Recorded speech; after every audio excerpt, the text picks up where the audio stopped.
Hare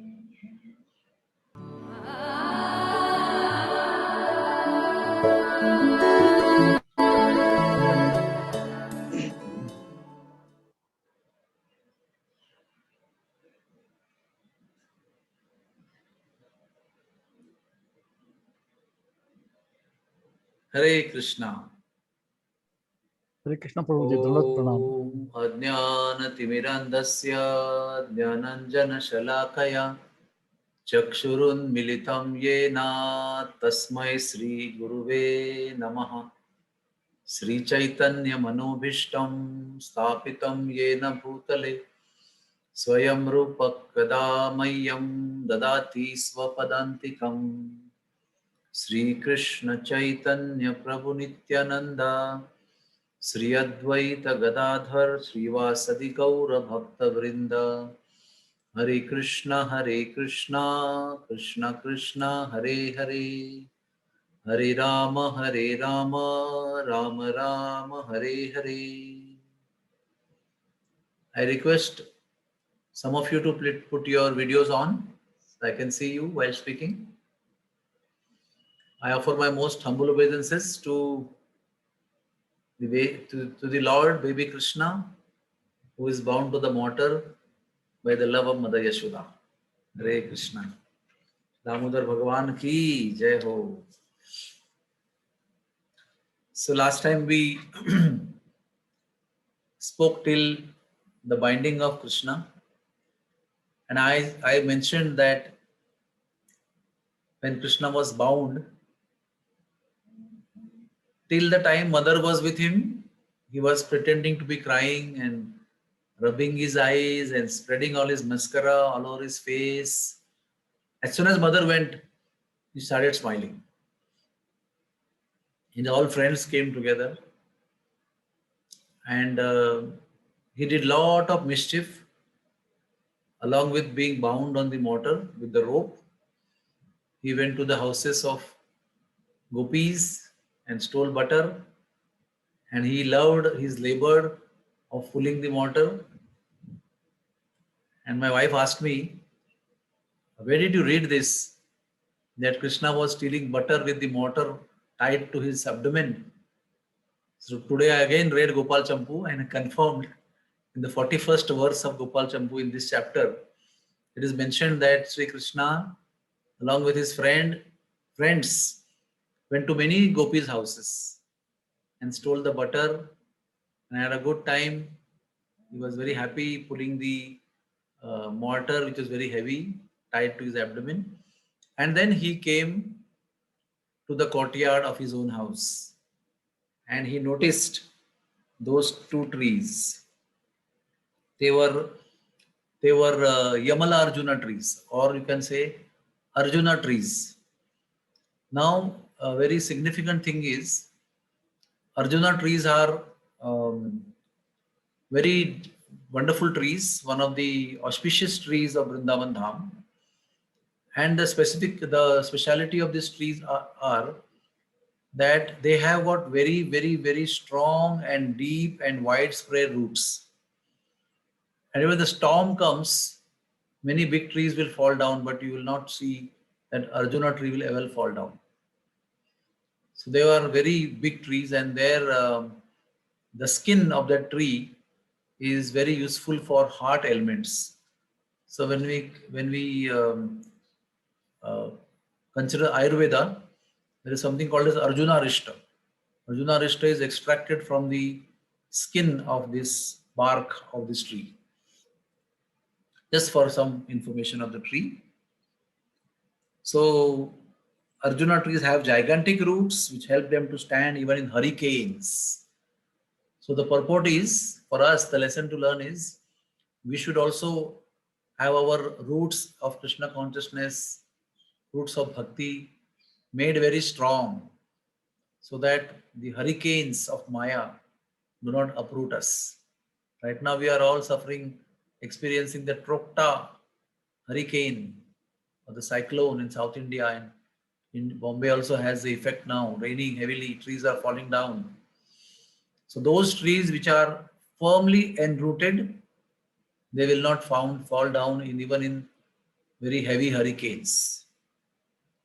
So, our today's talk will be in two parts. One part is the story of Nalakuber and Manigriva, and another part is Krishna's activities at the courtyard of Nanda Bhavan in Gokul. So we will first cover the activity of Krishna in the courtyard of Nanda Bhavan. So Krishna came again back to his courtyard, Nanda Bhavan, and started crawling, looking at this tree. Now, Jiva Goswami and Shukadev Goswami both are explaining, and Prabhupada also is explaining what was going on in the mind of Krishna when he was crawling towards this tree. Please listen very carefully. Krishna was remembering his dear devotee Narad Muni. He loves Narad Muni, very fond of Narad Muni. And he remembered that I do not have anything to do with these trees. But my dear devotee Narad Muni has blessed, has cursed, come blessed these two demigods. And to keep the word of my pure devotee Narad Muni, my beloved devotee Narad Muni, I must perform this pastime. And as Narad Muni has promised that he will, that these two demigods will have my darshan, I must give them darshan.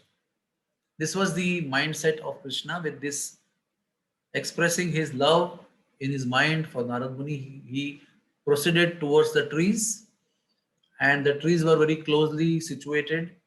He went in between the trees, he passed ahead of the trees in between, and the mortar that he was tied to got stuck. And when he got stuck, it is said he pulled very hard, and he pulled very hard and pulled very hard, and he made the trees fall down. Now, the irony is, he was a very small child, and they were Arjuna trees, very, very deeply rooted. But Krishna, in the form of a baby, also is Supreme Personality of Godhead. So, this is the mysterious performance exhibiting his opulence of strength. As a small baby, he uprooted the trees, and trees fell down, making very, very big sound. And the trees fell just next to Krishna on both sides, with Krishna in between. When there was a big sound, it was like, it is said that Bhagavatam says the earth trembled like earthquake. Such sound was there. There was a big aghat. Aghat means big bang on the ground, and the trees fell down, creating a terror in Gokul. So that time Nanda Baba was in the fields, so he came running. He came running and he saw that baby Krishna is in between the two trees, and had it been just 1 inch away from right or left, the trees would have been on his body, destroying him. So he became very, very upset, and he came running in between the trees, and he lifted Krishna, and he very easily untied him. Again, very significant thing. The boys who were playing with Krishna, who were sad that Krishna was bound, they had tried to untie the knot between the mortar and the Krishna's abdomen. But because they were in Sakhya Ras, they could not untie. And because Nanda Baba was in Vatsalya Ras, same as Ashoda, he could untie the knot very easily. And and Krishna jumped on his body, holding his neck holding his hands around his neck. At that time, Nanda Baba asked, "Which rascal tied you?" This is what Gopal Champu says. And Krishna says, "My mother did it." Very, very complainingly, very making his face tilted with anger, with sorrow, with tears in his eyes. It said, "My mother did it." And that time, because of the sound was so harsh, even Rohini had gone that day to Upananda Baba's house in Khadirwan. And she also had returned by that time in the evening. So she came running. The gopis came running. The cowherd boys came running near Krishna. And they saw that Krishna was saved from such a big danger. And at that time, then Mother Yashoda actually came to know that Krishna was tied by her and the trees fell down and Krishna was just saved. So it seems that she could not dare to come out in front of Nanda Maharaj and Krishna. So she fainted in the house only. And somehow Rohini was able to manage her, but she was on the ground. And somehow she was fanning her, gopis were putting water on her. And she woke up from her unconsciousness and she was sobbing and sobbing and sobbing and crying and crying and crying. So then Nanda Baba took Krishna to Yamuna. And he had come from field, so he wanted to take bath. So he took bath with Krishna and Balaram also, along with boys also. They all took bath. Then he called the Brahmanas and chanted mantras. And then he fed them. And then he's asking,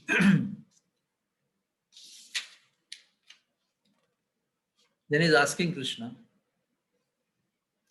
that what about going to mother? He says, I will not go to my mother. She tied me. I'm very angry with her. So Rohini comes and tells Nanda Maharaj that Yashoda has not eaten the whole day. She does not speak to anyone. Seeing that we also have not eaten anybody. Any of us have not eaten anything in the whole day. Because Krishna was whole day with Nanda Maharaj only. So now Nanda is asking, what can we do? After showing anger, one should regret one fault. He's talking about Mother Yashoda. Because she exhibited anger and she tied him. So now she has to bear the result of that. Then the gopis said that she's very soft at heart, internally and externally. If she comes to know what you said, after showing anger, one should regret one's fault like this. She will be devastated by your words. Slightly smiling, Nanda Maharaj asked his son, will you go to your mother? Krishna said, no, I will spend all my time with you. And the wives of Nanda's elder brothers asked. That means Nanda had 4 brothers. So their wives asked, whose milk will you drink? Then Krishna said, I will drink the fresh milk from the cows mixed with sugar candy. Then they all said, who will you play with? Krishna said, I will play with my father. I will bring my brother also to play with me. Nanda said, will you not go to your brother's mother, that is Rohini? Krishna said angrily, no. She left me and she went away. She was there. She did not convince my mother not to tie me. She was there by that time. She went away. So I will not go to her also. Hearing this, Rohini, with tears in her eyes, said, oh son, why are you so harsh? Your mother is also suffering. Not listening to her words. Krishna, with tearful eyes, glanced at his father's face. To attract Krishna, Rohini gave a signal to Balaram. And Balaram went to Krishna and held his hand and said, Krishna rejected his hand also. Because he knew that all these tricks are for me to go and meet Mother Yashoda. So Balaram made his hand in front and Krishna rejected his hand. Krishna rejected his hand and went to the lap of his father and held his arms around his neck, looking at Nanda's tear-filled eyes and bringing Nanda under his control. So what is Krishna doing? Krishna is doing a trick to control Nanda Maharaj's emotions. Seeing Krishna's internal affection for his mother, Nanda knew that Krishna loved his mother. So Nanda raised his hand as if to beat Yashoda. See this. He said, oh son, if you agree, I will beat Yashoda. And Krishna could not tolerate this and blocked Nanda's hand. Please don't do that. Smiling again, Nanda showing great compassion because of his parental affection, understanding the heart of Krishna for his mother. He said, oh son, if your mother is in this condition, what will you do? He spoke smilingly, although he was in agony, but he was smilingly speaking to just indicate to Krishna that if she doesn't eat and drink, she may die. Then he asked him many questions also. Who will wear clothes to you? He said, Tu Baba. Who will play with you? Tu Baba. Who will give you butter? Tu Baba. Which milk you will drink? I will drink cow's milk from your hands, like you gave me in the afternoon. So, when Krishna was told by Nanda Maharaj that she would die, so because of child's nature, Krishna immediately became anxious for his mother. With tears in his eyes, he said, "Where is my mother? I must go there." In anxiety, he went to Rohini's lap. So he went to Rohini's lap and Rohini lifted him and brought him inside. And there was Yashoda lying unconscious, almost unconscious, but now conscious and sobbing and crying, had not eaten or drunk. Her face was pale. So when Krishna saw, Krishna went running in her lap. Yashoda kissed him on his forehead, embraced him, kissed him again and again, and made sounds like cow. This was interesting for me. She made sounds like cow, as if the cow met her lost calf after a long time. With the melted heart, she sobbed and making all others also sob, all around ladies.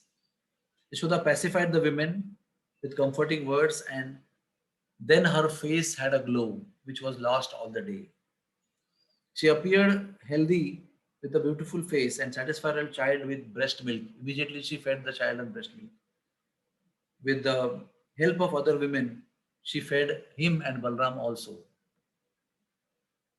And it is said, very interesting again, for 3 days after the incident,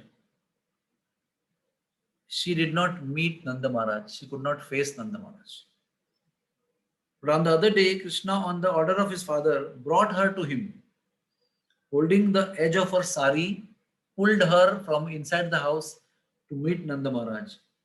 From that day, the gopis started calling him Damodar, the boy who was bound with rope, the boy whose belly was bound with the rope of affection of Mother Yashoda. So we can see that Krishna, the Supreme Personality of Godhead, is doing all this thing for what reason? Just to increase his mother's love for him millionfold, just to increase his father's love for him millionfold, just to increase the gopis' love for him in millionfold. He did all these activities because he has come down from the spiritual world to experience the love of all Brijvasis and to give them his love and to increase their love for him. So that's why, just to increase his mother's love, he did all this trick for the whole day. And finally, when it was like a summit, it is said that Yashoda was about to leave her body. She was so fragile because she thought, if my Krishna is not going to come to me, if I'm not able to go to feed him on my breast, if I can't feed him Sandesh, if I can't bathe him, if I can't clothe him, if I can do his course, and what is the meaning of my life? It's better to die. So she gave up food and drink so that she can die. And at that extreme, crescendo point, Krishna went and met her. And she experienced love for him millionfold than before. So this is the situation in Vrindavan. When I was reading that he was bound and he was playing with the mortar bound to his abdomen, which means he continued to remain bound by the love of Mother Yashoda. If he wanted, he could have also released himself. But he chose to be remaining bound by the bonds of love of Mother Yashoda.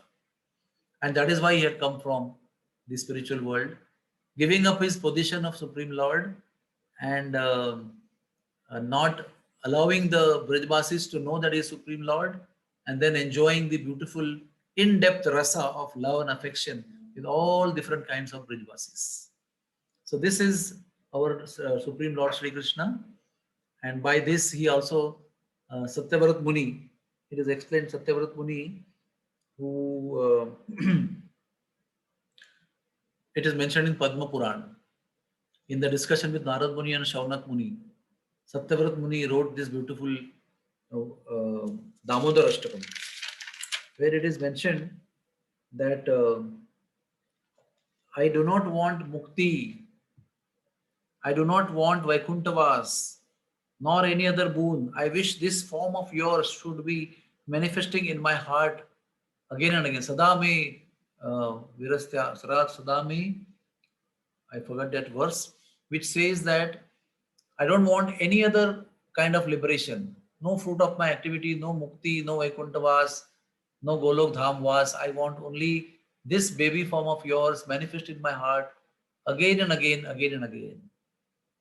And then he says, Idam te mukham bojam atyanta nilayir, vrittam kuntalai snigdharaktaischa gopya. Thousands of other boons are of no use to me in front of this beautiful darshan of your lotus face, bluish face, with locks of curly hair on the forehead, cascading down the shoulder, the lips like bimba fruit, eyes like lotus petals, a chakora bird.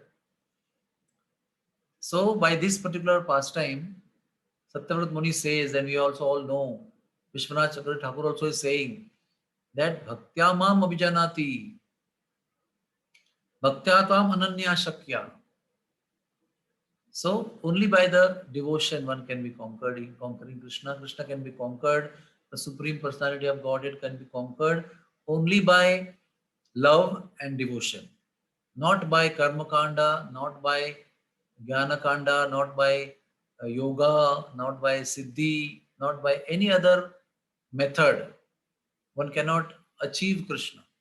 One may get darshan of Krishna for a flash of a second, but one will not get love from Krishna. One will not be adopted by Krishna. One will not be accepted by Krishna as his own, as Krishna's own. It is only by devotion. Krishna is performing this pastime especially to tell all of us that he is conquered only by love and not anything else. And not only is conquered, he becomes subdued. He becomes subordinate to the lover, to the devotees. So, I will go to the story of these two trees, how they became trees. So, there were two sons of Kubera. Kubera is the treasurer of demigods. And it's very interesting on the day of Akshaya Tritiya. Before that, Kubera worshipped Lakshmi Devi for a long time. And on the day of Akshaya Tritiya, Lakshmi Devi appeared and offered him the position of all the wealth of demigods. She made him the treasurer of all demigods, Koshadhyaksha, Kuber. And these two children were Nala Kuber and Manigriv, the sons of Kuber. That means in our language, sons of very rich man. So they were already proud that they were sons of very rich man. Even Ravana and Kumbhakarna's mother Kekashi was envious of Kubera because he became so powerful, so wealthy and so opulent that she pushed her children to go and perform tapasya to become equal or superior to Kubera. That's how Ravan went and did tapasya, got boons from Brahma, and then first attacked Kubera, defeated him and snatched his Pushpaka Viman. Anyway, so they were the sons of this great Kubera. Second thing is, as Kubera was devotee also of Lord Shiva, they also were very close to Lord Shiva. And because of the close association and favor of Lord Shiva, they were allowed to play near Kailash mountain, near the banks of Mandakini river, in the waters of Mandakini river. They had the privilege to enter in private areas of Lord Shiva because of they were favored by Lord Shiva. So Prabhupada explains in that verse is that one who is favored by demigods, they get lots of enjoyments in material platform, wine, women, gambling, bodily opulence, position, power. And because of these opportunities of sense gratification, these people who worship demigods, they become attached to demigods. But Vaishnavas are not attracted to these fourth class pleasures. This is what Prabhupada's words are. Vaishnavas are not attached to these fourth class pleasures. That's why they don't go to demigods. They become Vaishnavas to surrender to Krishna, to taste the nectar of higher rasas of love and devotion with Krishna. So, these two boys were extremely beautiful, extremely handsome, very powerful, very influential. They had lots of knowledge. They were from very high level birth, but because of this, they became intoxicated with illusion. They were not only intoxicated with illusion, but they also got intoxicated with Varuni, a special beverage, which is a very intoxicating beverage. Their eyes were rolling. They were not in their senses. They entered the water of Mandakini river, and they entered the Mandakini river and started enjoying with these women. They removed their clothes, they became naked, and they were enjoying. Even the ladies were naked and they were enjoying the waters of Ganga. There's one shloka about this in Bhagavatam, in the same chapter of 10th canto, 10th chapter, which we all should know. I mean, also at the moment of time in the banks of Ganga. Prabhupada mentions, and the shloka also mentions of Shukadev Muni, that it is not that Gangaji purifies everyone who enters her. It all depends on our mindset, our consciousness. If our consciousness is respectful and we are austere and we have not come to the bank of Ganga for sense gratification and we enter Ganga, then Ganga is completely purifying us. But if somebody enters Ganga in the mood of sense gratification, in the mood of enjoyment, in the mood of intoxication, then Ganga does not purify that personality. Saintly people gave explanation when there was a Kedarnath Apada. There was a disaster in Kedarnath. There were floods. So temples were floating in the waters of the floods of Ganga. At that time, the saintly people are given purport to this, that many people using the modern technology are reaching Badrinath, Kedarnath, Gangotri, Jamnotri and are performing sense gratification. They drink wine, they were daily womanized, they come to enjoy honeymoon in the mountains of Himalayas, which are meant for austerities. So when this Deva Bhumi was used by unscrupulous men and women for long time for sense gratification, for doing nonsense activities, the Deva Bhumi reacted in the form of this dangerous disaster. So lesson for all of us to learn that whenever we come to this Deva Bhumi of Gangotri, Yamunotri, Uttarkashi, Kedarnath, Badrinath, and all the Prayags and Himalayas and various tributaries and various main streams of Ganga, one has to come here in the mood to do tapasya, to do austerities, to worship the Lord, to chant the holy name, to please the Lord, to remain as ascetic, even though we are grahasthas. We have to come in the mood of offering ourselves in surrender to the Lord. Then only this Devbhumi, this Mother Ganga, the Himalayas and the four Char Dham, they will give us, they will award us the spiritual purification. So, due to intoxication of illusion and due to intoxication of the actual intoxicants, that is Varuni, they lost their etiquettes. It's not that Prabhupada says they were not bad. They were not bad people, but they were too distracted by the wealth, too distracted by the power, their high parentage. So they continued to remain naked. See what happened was, when they were enjoying like this in the wrong place. First of all, the place of Lord Shiva. The whole Uttarakhand, Uttaranchal is the kingdom of Lord Shiva. He bestows perfection to those who perform tapasya over here. So first of all, wrong place, and they were trying to enjoy naked, intoxicated conditions, rolling eyes. Narad Muni somehow happened to come there. Now, Bhagavatam explains that Narad Muni's arrival was accidental, but was a great fortunate condition for these two intoxicated demigods. So Narad saw them that they were enjoying, and the girls, it is said, the girls came to know that Narad Muni is coming. And it is always that ladies are very sensible. They were also intoxicated, they were also naked, but they were sensible. And they immediately covered themselves and ran away in the fear of getting cursed from Narada. They hid themselves. And these two continued to remain naked. And Narad Muni cursed them out of compassion. The Narad Muni's thoughts are explained by Shukdev Muni. Narad Muni is thinking that these are such wonderful people. They are sons of a great demigod called Kubera. They are from high parentage, highly educated, Brahminical culture. Everything is so wonderful, but they are spoiled. They are misusing their position as demigods, and they are getting too distracted, too contaminated, corrupted, and intoxicated with this wealth and position. I must correct them. So he decided to curse them out of compassion. If you read Garga Samhita, read Srimad Bhagavatam, all the demons whom Krishna killed, they were all cursed by some sadhu or other. We will come to know, we will go on reading Bhagavatam, will come across those demons who were killed by Krishna. All of them were cursed.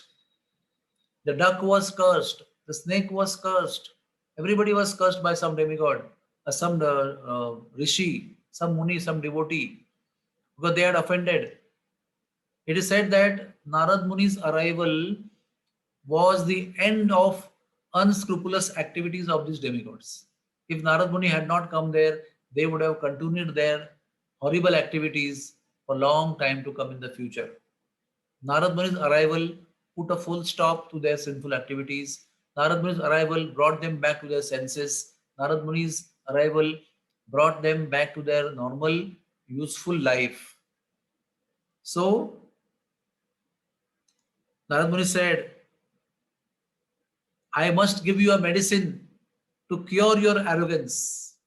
You are so arrogantly standing in front of me, even though I have come in front of you. Now we should know one thing, that whenever we come across a saintly personality, we should immediately gather ourselves. If we are doing something, gather ourselves, stand with respect, and bow down and offer respect to them. We may be doing so many important things, maybe with family, but as soon as a saintly person comes, we have to gather ourselves. And with respectful, we should create our demeanor and offer pranams and welcome the sadhu. Radhamani is saying, you are so proud, so intoxicated, so egocentric, so selfish, and so nonsense. Become trees. Now, this is very significant. Everybody should listen very carefully. Why trees? Why not monkey? Why not a snake? Why not a bird? Why not aswal? Bhalu? Why only trees? Because those people who are very fond of showing their bodies, exposing their bodies, they are supposed to become trees. Because trees are also naked, standing in hot sun and cold weather for thousands of years, like the trees in America. Thousands of years, 5,000 years also, redwood trees are standing. So Acharya has explained, and I've heard from Radhana Swami Maharaj also, that Hollywood, Bollywood, Tollywood, all this Lollywood, all these film industries, they all are going to become wood, because the film industries, everybody is trying to expose their bodies. The more we expose our bodies and lesser clothes we wear, the more we are going closer towards becoming trees. And those who expose their bodies completely, they become trees very fast. Human life is meant for covering the body respectably with clothes. No other species of life is expected to clothe themselves, or no other lives, no other species are supposed to wear clothes, or anybody is wearing them clothes. Only human being is supposed to clothe their bodies. So we have to understand that this clothing is very sensitive and very important. Today's world in Kali Yuga is simply trying to expose their private parts in a very ghastly way, intoxicating others who are watching them. But we should know that all of them are heading towards the next birth of a tree. So Hollywood, Tollywood, Lollywood, or Bollywood, they are all going to become wood in the end. So we have to be careful.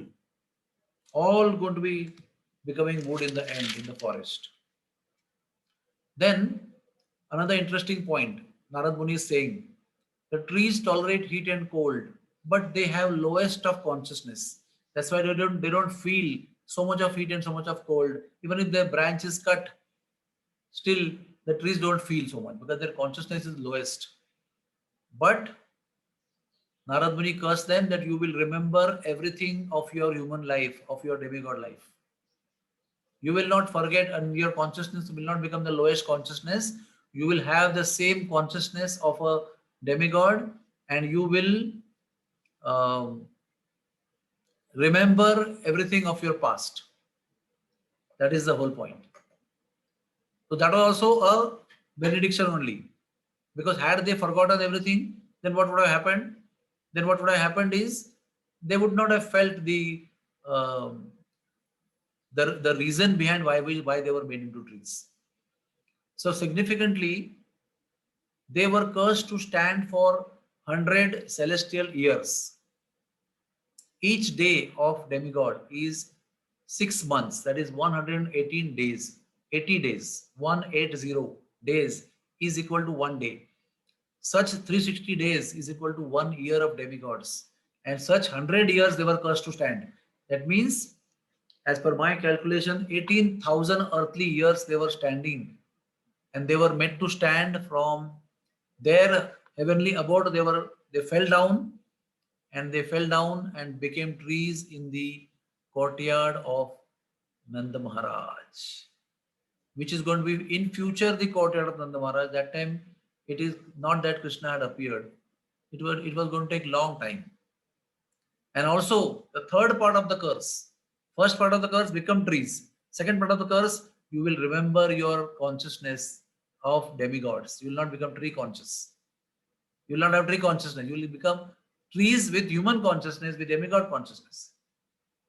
And the third thing, after at the end of the 18,000 earthly years or 100 demigod years, you will get the darshan of Vasudev, the Supreme Personality of Godhead. So when they became tree, they remembered all their past. The apparent pain humbled them by their experience as trees for thousands of years.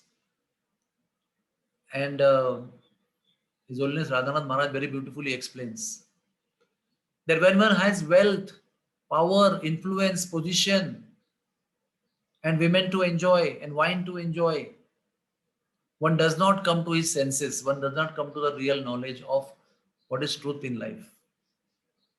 So these true opulent demigods had to become utterly poor.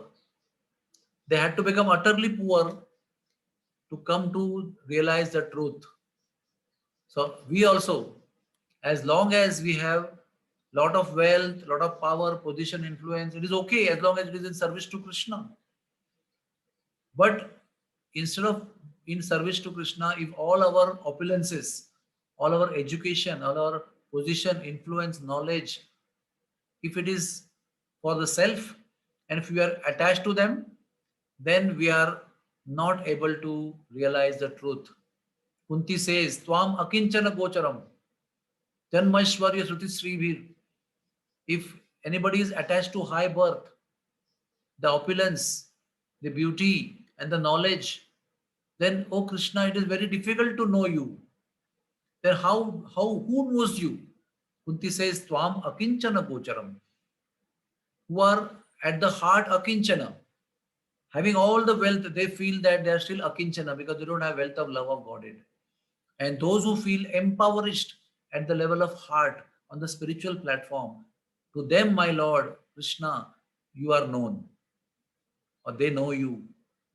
So what is important is not that we should not become wealthy. We can become wealthy, powerful, influential, highly positioned. We can take high birth in a very aristocratic family, but we need to be attached to Krishna and not to all those things which are around us. So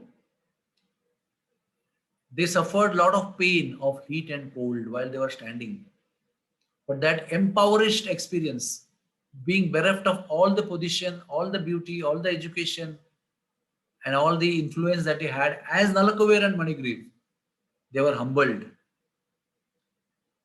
And at the same time, by the curse, which is actually benediction of Narad Muni, finally, at the end of 18,000 years, Krishna took birth in Gokul, in Mathura, then came to Gokul.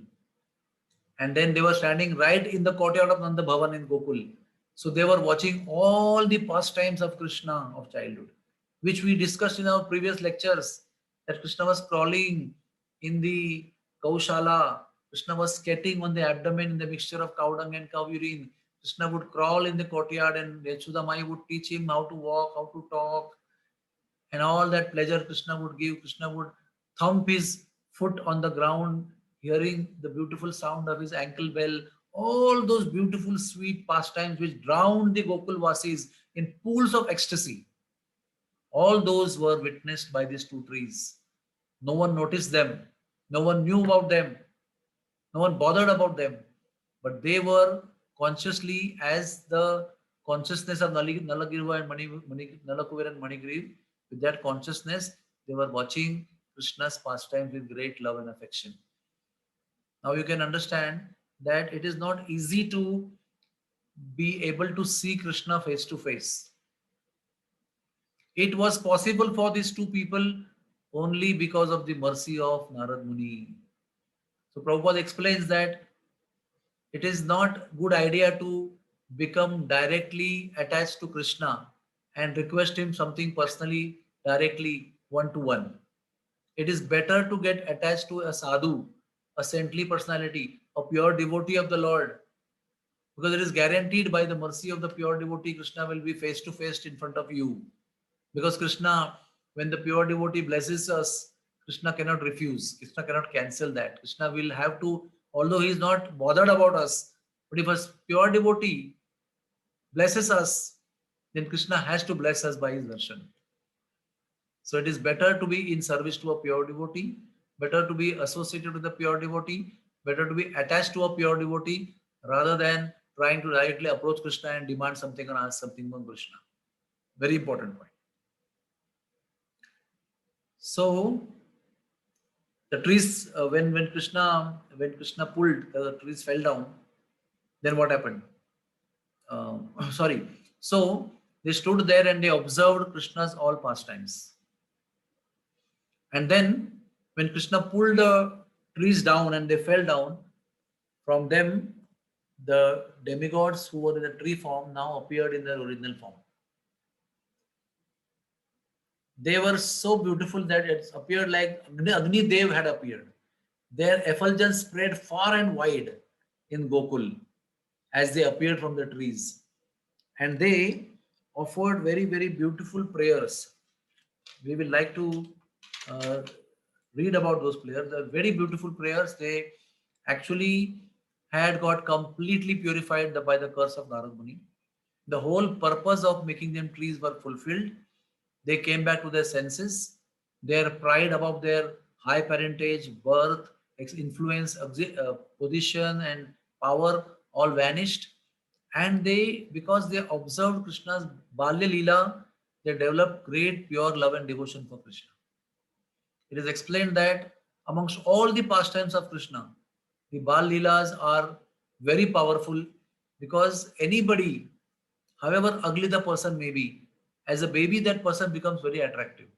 Even if you are a most dark, most ugly, badly featured child, but because he's a child, his pranks are very attractive. So what to speak of the supremely beautiful, supreme personality of Godhead Sri Krishna? When he comes as Krishna, full-blown youth, is very attractive. But when the same full-blown youth of Krishna becomes a baby in the lap of Mother Yashoda, he becomes so extremely attractive. And his activities and his pastimes become so enchanting and so attractive to the hearts of living entities. And those beautiful childhood pastimes were made visible, made available to these tree-formed demigods. That is fortune. That's why it may appear suffering, it may appear punishment, it may appear torture for 18,000 years. But later on, when they are praying to Krishna, they also admitted, yes, we were not cursed by Narad Muni. It was his blessing upon us. And you'll be amazed to know, even Krishna, in response to their prayers, when he spoke to them, he said, I also agree that Narad Muni did not curse you, Narad Muni blessed you. Krishna admitted that by his own statements. So it is a proof that whenever a pure devotee we associate with, if he sometimes get angry with us and he punishes us, that punishment is sign of his closeness to us. That punishment is sign that he has accepted you as his own. And that punishment is never a punishment, is always a blessing. Whenever our spiritual master gets angry with us, it is sign of his love and intimacy and sign of his acceptance of ours to him. So what prayers they said? Nama Param Kalyana. Nama Parama Kalyana. Namaha Parama Mangala. Vasudevaya Shantaya. Yadunam Pataye Namaha. Param Kalyan means, oh one who is the supreme welfare of everybody. Param Mangal means, oh, who is supremely auspicious. Vasudev, oh, supreme personality of Godhead. Shantaya, oh, most peaceful personality of Godhead. Yadunam Pate, who is the master of all Yadus. I offer my humble obeisances. We offer our humble obeisance to you. Then they spoke a very beautiful verse, which means, which is very significant of a purified personality. Let our Vani only speak your glories. Please listen very carefully. Let our Vani only speak your glories. Let our Shravanendriya only hear about your glories. Let our hands, legs, and senses always do activities that please you. Let our mind always think of your lotus feet. Let our head always bow down to you. And let our eyes always see you. Whom does it remind? It reminds us of Ambarish Maharaj. This is Ambarish Maharaj's position. Bhagavatam, when we discussed about 9th canto, we had explained all these things about Ambarish Maharaj. How each and every of his sense he utilized in serving the Lord. How his legs were walking towards the temple. How his hands were folded to in front of the Lord. How his eyes were always seeing the Lord. How his mind was always thinking about the lotus feet of the Lord. The same thing here is expressed by these two demigods, Nala Kuber and Manigriva. Although Krishna released Nala Kuber and Manigriva from the bondage of standing, this is very important shloka, slok number 10.10.39. Although Krishna released these two demigods from their bondage of standing for long time as trees, he remained bound by the rope of Mother Yashoda's love to the mortar. And that is the reason why he was smiling. When the prayers were being sung by these demigods, it is explained Krishna was smiling, Sasmita Mukham. Why he was smiling? Because he was thinking, I am releasing these two demigods from their bondage and I am still bound by the love of my mother through the rope with the abdomen to the mortar. So Krishna says in 41st verse, seeing a sadhu or a devotee face to face, one will no longer be subjected to any material bondage. Important shloka of Bhagavatam, 10.10.41. Krishna says, seeing a sadhu or a devotee of the Lord face to face, one will no longer be bound or subjected to material bondage, material blindness. That is why one must see a sadhu. One time I was with Radhanath Swami when there was a Kumbh Mela in Vrindavan at Jamuna. Exactly 19 years before this Kumbh Mela. It was 2002. And that time we went to meet Ramesh Babaji Maharaj at the banks of Yamuna in the Kumbh Mela time. And as soon as Radhanath Swami came, Ramesh Babaji Maharaj said, today my sadhana is become fulfilled, that I am getting your darshan. Today my day and my sadhana is fulfilled. So in response, Maharaj said, even my sadhana today is fulfilled because I am having your darshan. And I cannot forget that wonderful scene between the two sadhus.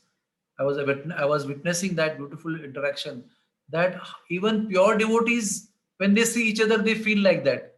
That is so auspicious to see you.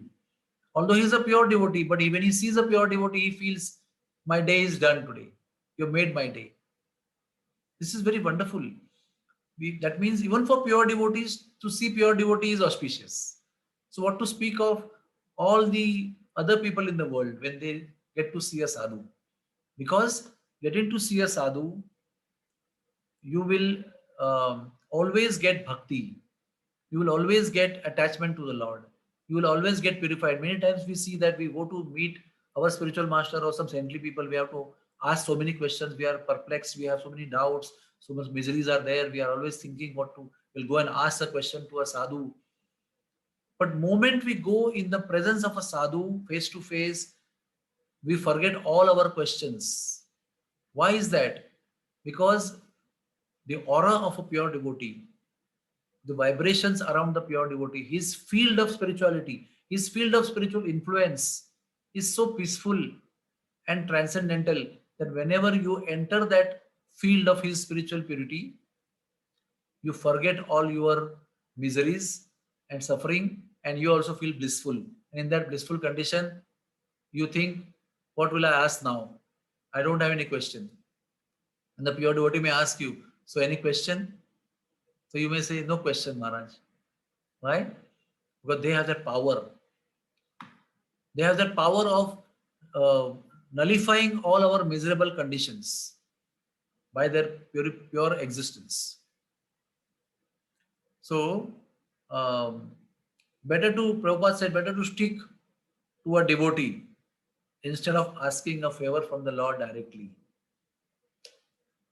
So then in the after the beautiful prayers by these demigods, Sri Krishna is talking. In 42nd verse, he says, now you will never fall from the platform of bhakti because you have been blessed by Narad Muni. Because of his blessing, you could see me.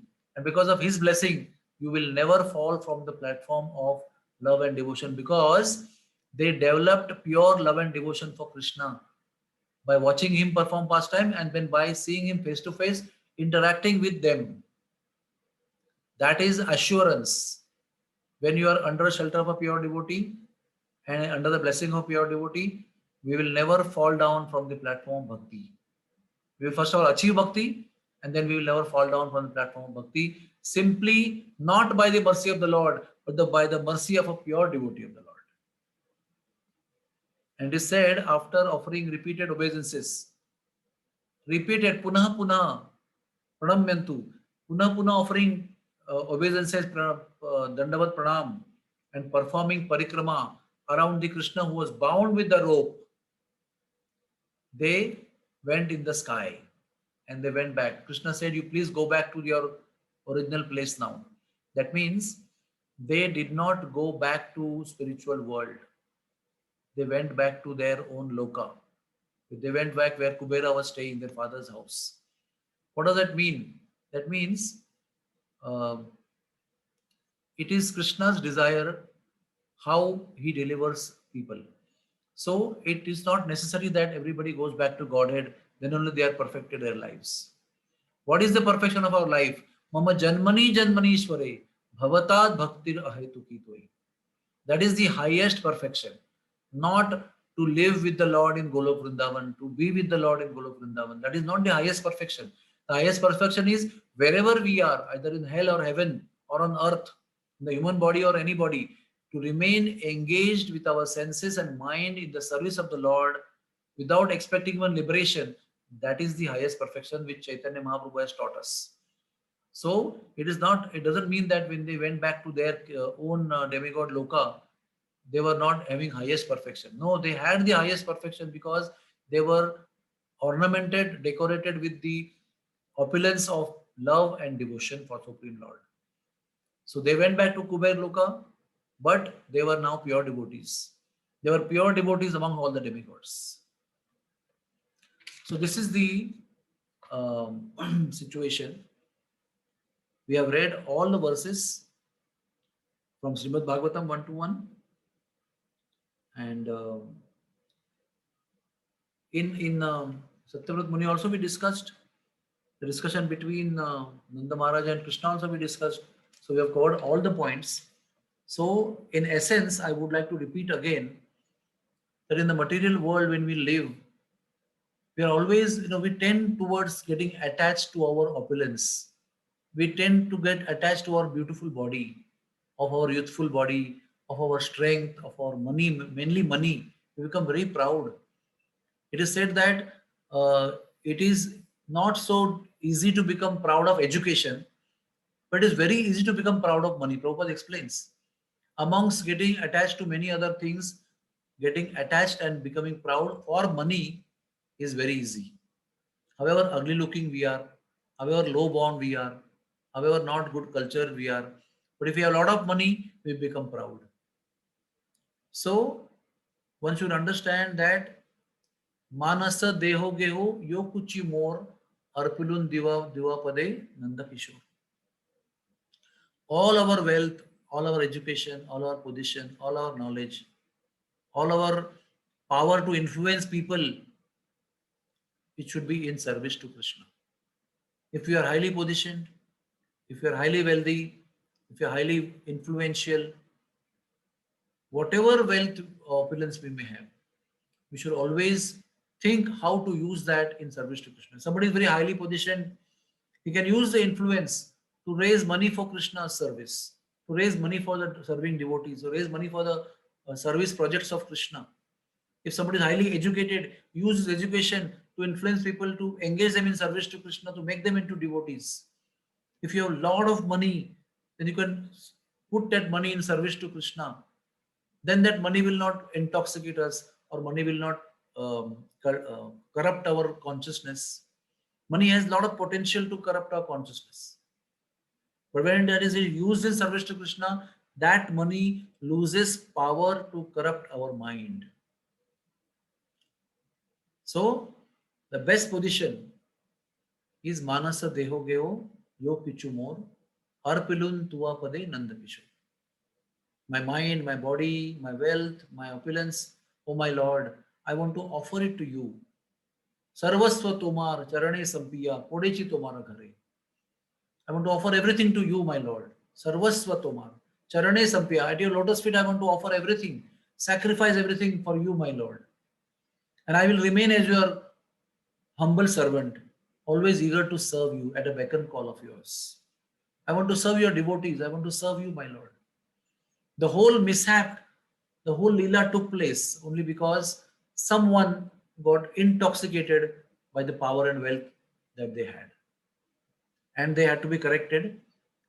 And because they were connected with Kubera, Narad Muni had that mercy on them. Oh, their father is so great, such a great personality, servant of the Lord, a major demigod. So I must help them not to get spoiled. So their high birth, in one sense, helped them because their influential father was a great devotee of the Lord, and Narad Muni liked him very much. He had a good understanding and good feeling about their father, and that is why the whole lila took place, and that is why the unending sequence of sinful activities in intoxicated arrogance of these demigods ended there because of the intervention of a pure devotee of the Lord. So we should seek, we should pray for the earliest intervention of a pure devotee in our life. We should pray to the Lord. More than the Lord, who is powerful, is a devotee of the Lord. The Lord has given the keys of the treasure of spiritual realizations in the hands of sadhus and saintly people. संतों के हाथ में भगवान ने सारे साक्षात्कार की चाबियां दे के रखी है, and at their own discretion they will choose for whom to open the treasure of realizations. Not Krishna. The pure devotees choose when to open the treasure of greatest realizations of love and devotion of the Lord to anybody. And that is why, if we at all meet Krishna and a pure devotee together, first we should offer dandavats to a pure devotee of the Lord. Because only by the mercy of a pure devotee of the Lord, the sadhu, the saintly personality, one gets the Lord. We don't even know who Lord is, but we know who pure devotee is. We need to make an effort to find a pure devotee in this life. When we are connected to a pure devotee, when a pure devotee is involved in our life, our miserable life turned into a blissful life. All our miseries remain there, but they fail to affect our consciousness, and we remain completely blissful because of the only fact that we are connected to a pure devotee of the Lord. So, just by taking Diksha, is it not that we are getting connection? There is a connection, but it's a mechanical connection or a technical connection. We need to willfully, effortfully connect ourselves in service to our Guru Maharaj. Then the bond between us, the connection between us and a pure devotee, the Guru Maharaj, becomes very deep and strong. And that will actually link us with Krishna. So we have to make an effort that every single breath, every single rupee, every single heartbeat, every single molecule of energy, all should be connected in service to Krishna. Because in reality, all our energy, all our heartbeat, our breaths, our wealth, everything belongs to Guru only. It is by his mercy only we have all these things. And they have to be effortful, consciously engaged in service to Guru Maharaj's service. Then our life will be perfect. Hare Krishna. Sri Damodar Krishna Bhagavan ki jai ho. So if anybody has any question or comments. Prabhuji, this was a very, very inspiring session. I'm really personally very grateful for this session. Thank you very much, Prabhuji. So Jai. anybody has any questions? So they can raise their hand or unmute themselves and ask. Yes. Hare Krishna Prabhuji. Have any question? Hare Krishna Prabhuji, Dandavat Pranam. Who's speaking? Prabhuji, this is Radhika. Okay, please speak, Mataji. Prabhuji, in the first part, when you were talking about, how Krishna did this Leela to grow Mother Yashoda's love and all the devotees' love by many folds. What should we be doing to, grow our love or our attachment to Krishna? Because we get fickle-minded and change so fast. We will listen to a Leela, feel very happy, then go back, get completely absorbed in other things. So, one thing is that you have to constantly keep hearing the Katha of the Lord. Like the Nalakuber Manigrava told, let our Vani be constantly glorifying you, let our Shravanendriya be constantly hearing about you. That is what you continue to do. Don't do it continuously, regularly, not sporadically, number one. And the second most important thing is Guru Mukha Padma Vakya Chittete Koriya Aikya. For every human being dedicating his or her life in service to Guru, service to pure devotee, is the secret of all that what you wanted to have in your life. You will achieve the love of Godhead very soon if you engage yourself with full dedication in service to Guru Maharaj. So see that first of all you have a Guru, and second that after having a Guru, engage yourself, engage everything of yours in service to Guru Maharaj. Then what Yashoda had, you also can have. It's not that only she can have. Why she has? Because she is dedicated tan man dhan completely in service to Krishna. So we will get the same kind of love and affection by the mercy of Yashoda also, by the mercy of Guru Maharaj, if we engage ourselves and get connected in service to Guru Maharaj. Hare Krishna. Thank you, Prabhuji. Hare Krishna. Dandavat Pranam. Thank you very much. Yes, anybody else? So Prabhuji, there is a question Radhika Kishori has asked. Prabhuji, you mentioned that when you see a sadhu or any senior person, we must pay obeisances and pay respect. Is it okay even if we are honoring prasad and sometimes during yatra they pass? So should we pay obeisances at that time Hold your also? hands and bow down. Sometimes you may have backache. Sometimes you may have slip disc, right? I'll tell you one story. There was a young boy of 21-year-old who was a rickshaw driver who became a devotee and who got a cancer at age of 21.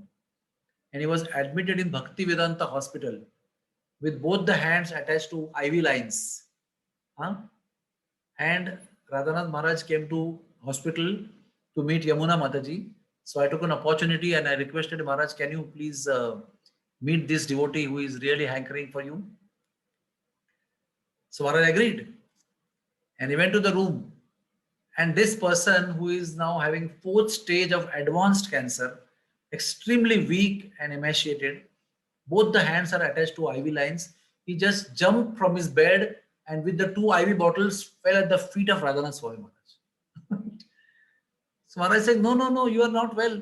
He said, how can I be on the bed lying down when you have come in front of me?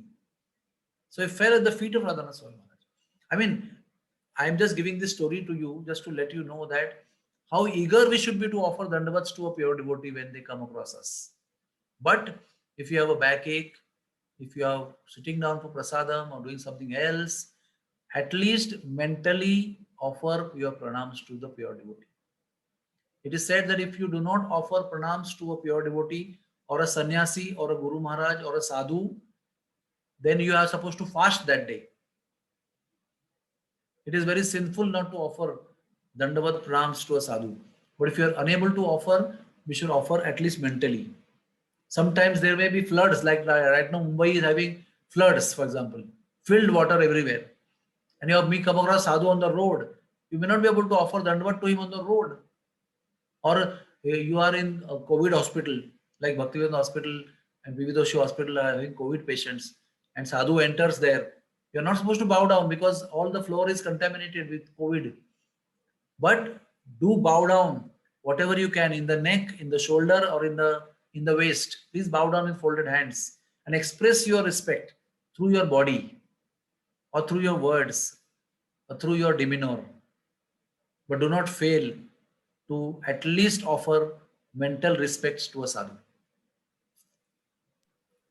Prabhuji, she's asking further, clarifying what she's asking. She says, Prabhuji, basically while eating prasada, as our hands are not pure, as we are eating, is it an offense? No, bow your head down, no problem. You can bow your head down like this when you're eating prasadam. That's okay. Point is, what is more important is consciousness. You may not be able to bow down all the time, but what is important is your consciousness, your attitude, your mental attitude. That has to be respectful. Yes, any other question?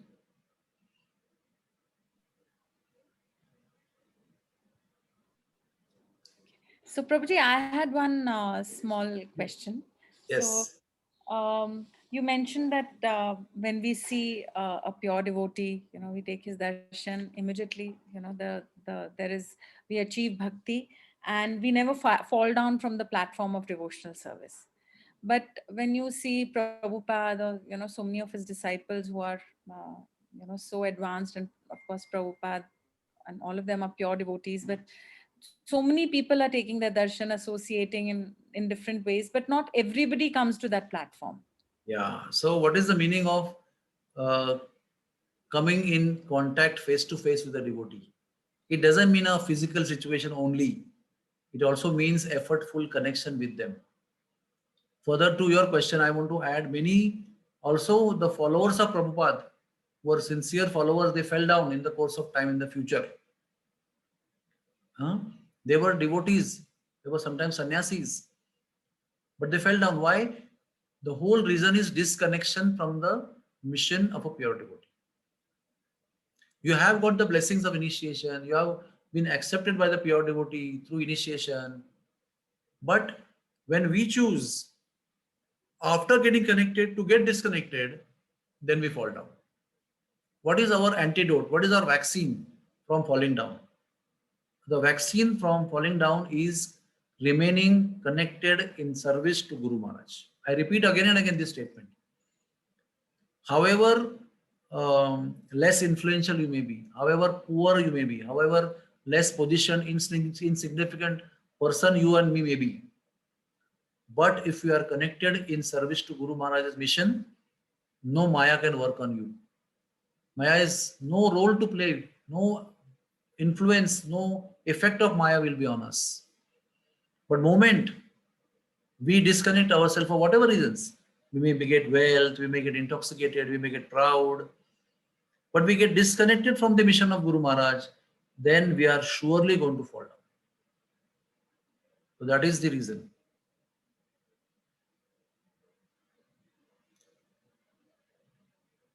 Thank you, Prabhuji. Thank you so much. Anybody else has any questions? So,